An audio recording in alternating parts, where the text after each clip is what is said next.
मुलीची छेड काढल्याचा दावा समोर येतो, काय सांगितलं? दिनांक 28 फेब्रुवारी 2025 रोजी रात्री 9:15च्या दरम्यान मुक्ताईनगर पोलीस स्टेशन हद्दीमधील कोथरी या गावी यात्रेच्या दरम्यान पाळण्यामध्ये बसण्याच्या दरम्यान काही मुली त्या ठिकाणी गेलेल्या होत्या. तर त्या मुलींचा पाठलाग करून इथलीच अनिकेत भुई, पियुष मोरे, सोहम कोळी, अनुज पाटील आणि किरण माळे आणि सचिन पालवे अशांनी त्या मुलींचा पाठलाग केलेला आहे. आणि पाठलाग करून पाळण्यामध्ये बसलेले असताना त्यांना त्यातल्या एका मुलीला त्यांनी धक्का पण दिलेला आहे. हा प्रकार दाखल झालेला आहे आणि मोबाईलमध्ये व्हिडिओ कॉल केलेला होता असं त्यातील एका पीडित मुलीचं म्हणणं आहे.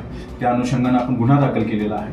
हे जे आरोपी आहेत या आरोपींच्या विरुद्ध गुन्हा दाखल केलेला आहे मुक्ताईनगर पोलीस ठाण्यामध्ये, जो विनयभंगाच्या अनुषंगानं गुन्हा दाखल केलेला आहे. पोक्सो कायद्याअंतर्गत गुन्हा दाखल केलेला आहे आणि त्या अनुषंगानं तपास सुरू आहे. यातील आरोपींना अटक नाही झालेली, त्या आरोपींना तात्काळ आपण अरेस्ट करत आहोत. काही आरोपींची काही गुन्हेगारी पार्श्वभूमी यातील एक आरोपी आहे अनिकेत भुई नावाचा आरोपी, त्याच्याविरुद्ध यापूर्वी 4 गुन्हे दाखल आहेत. एकच आरोपी आणि बाकीचे इतर आरोपी आहेत त्या आरोपींच्या विरुद्ध कोणताही गुन्हा दाखल नाही आहे. आरोपीला कोर्टामध्ये हजर करण्यात आलेला आहे. आज रिमांडकामी 3 आरोपींना मान्य न्यायालयात हजर करण्यात आलं होतं.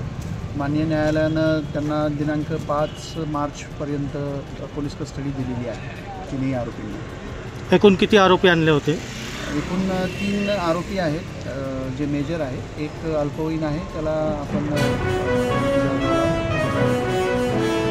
आणि त्यांना किती कोठडी वगैरे काय देण्यात आले, काय सुनावणी झाली? सुनावणीमध्ये आमच्यातर्फे आर्ग्युमेंट झालं काही आरोपींच्या संदर्भात,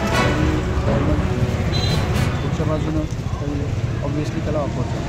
तर या प्रकरणामध्ये किती फरार शोध चालू आहे, त्यांचा शोध चालू आहे. तर 3 आरोपी आहेत फरार, त्यांचा शोध चालू आहे. त्यासाठी विशेष पथकं पण नियुक्त करण्यात आलेली आहेत माननीय SP साहेबांच्या आदेशाने. सर, या घटनेमध्ये एकूण आरोपी किती आहेत आणि सध्या ताब्यामध्ये किती आहेत? एकूण 7 आरोपी आहेत, त्यापैकी 3 आरोपी अटक आहेत, 1 आरोपी ज्युवेनाईल आहे आणि इतर 3 आरोपींचा शोध चालू आहे.